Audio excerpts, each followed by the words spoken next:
All right, so this is part 8. Hi, Rose. This is part 8 of the All About Hammock series, and this is, I guess, part 2 of the tarps that we're talking about. It's okay. As you can probably tell, it's starting to cool down quite a bit. I was already set up outside. I'm trying to get my winter setup dialed in, get my underquilt and everything adjusted again for this winter. So having fun playing around with that. Going to be out here probably for the next week or so. So anyway, so this episode, or video I guess, is going to be talking about, basically, it's going to be a pretty short video. I think it's going to be different materials for the tarps. And then we'll get into the rest in detail in probably the next video.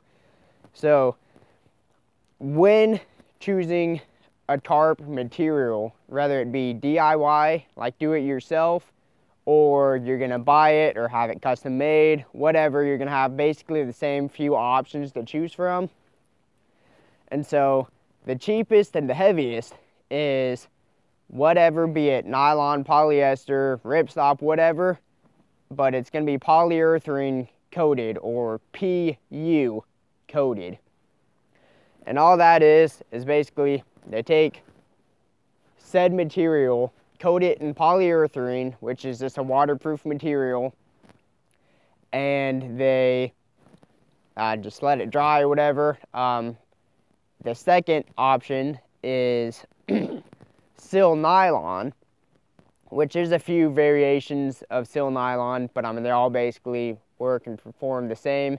Sill Nylon is going to be considerably lighter than polyurethane, but also considerably more expensive, but still not outrageous.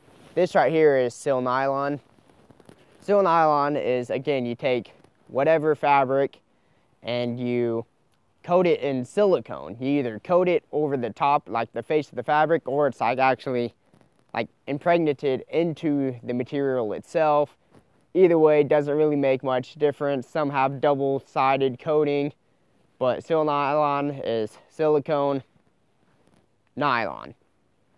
I guess it's not technically considered 100% waterproof, but you won't get wet if you use it. Okay, so, that's just technical stuff, but let's just say for the simplicity of getting a tarp, let's just say it's waterproof because you will stay dry using it. The third option is by far the most expensive and by far the lightest. And that's Cuben Fiber. All that is I believe it's mylar plastic sandwiched on both sides in between Dyneema threading. And so all this stuff might not mean anything to you. But anyway, so it's basically plastic. So it is 100% waterproof. Extremely tear resistant. You can't even break one of those little threads by yourself, let alone, thousands. It's incredibly tear resistant, although puncture resistance is horrible. You can poke right through this stuff with it. Like if you get a stick that falls from a tree or something, it's probably gonna poke through your tarp. Not a big deal. It's easy to repair with Cuben Fiber tape. So let's just say a standard 4-season tarp, Cuben Fiber is probably going to run you mid $300 range. A 4-season Sill Nylon tarp probably run you about $200 to $250 or so. Polyurethane, quite a bit cheaper, probably $170, $120, somewhere in there. Okay, now, with this being said, polyurethane's cheapest and the heaviest, but the coating wears off. It's not extremely fast, but it does wear off, and so you're gonna have to definitely replace it sooner than other materials, and it's less UV resistant. So if you plan on camping outside for months on end, that could end up being a problem. Sill Nylon is extremely UV resistant, It's the best UV resistance out of all the options, actually.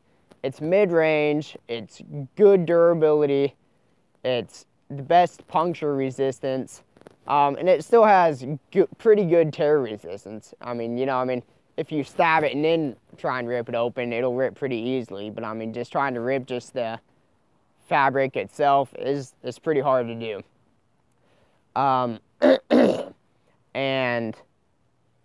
And those other two options, the polyurethane and the Sill Nylon, are both abrasion resistant. They both do pretty well against abrasions. And then third option, the lightest and the most expensive Cuben Fiber. Like I said, it's good rip resistance, it's terrible puncture resistance, and it's really bad abrasion resistance. I'm talking from experience from all these. I've used all these different kind of tarps, had them, made them, whatever. And my Cuben Fiber tarp, the thing is, I had my ridgeline for my tarp strung up, and as the wind was blowing my tarp back and forth, it essentially just kind of sawed through part of the Cuben Fiber, therefore making it leak.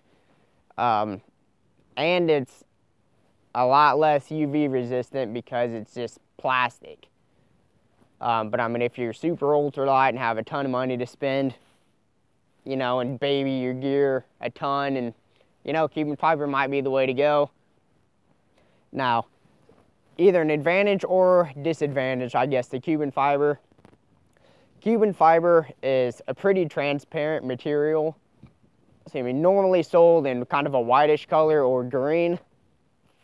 So, I mean, if you have like a full moon outside and you're sleeping outside, you can see the moon through, like the silhouettes of the trees and stuff. But, I mean, you can't just see through it like it's a window, but you can see through it to an extent. Now, with that being said, there can be an advantage or disadvantage, and something I really don't like is, if you're sleeping in like a campground or whatever else, I like this because it blocks out light really well. The Cuben Fiber, like, lights just irritate me when I'm trying to sleep, and so, I mean, if you're at like an actual campground or something, maybe there's like bathroom lights on or something across the campground, it's nice being able to block out that light. With Sill Nylon or polyurethane, Cuben Fiber, you're just kind of stuck with it. So, maybe not a big deal to some of you. To me, I like being able to block out the light, or, the sunrise or something. It's nice being able to block that stuff out. So yeah, I guess that's pretty much the differences in materials. We'll get into some more technical stuff about some of the different materials in probably the next video, but this is kind of the introduction to the different materials that kind of get you thinking of what you might possibly want.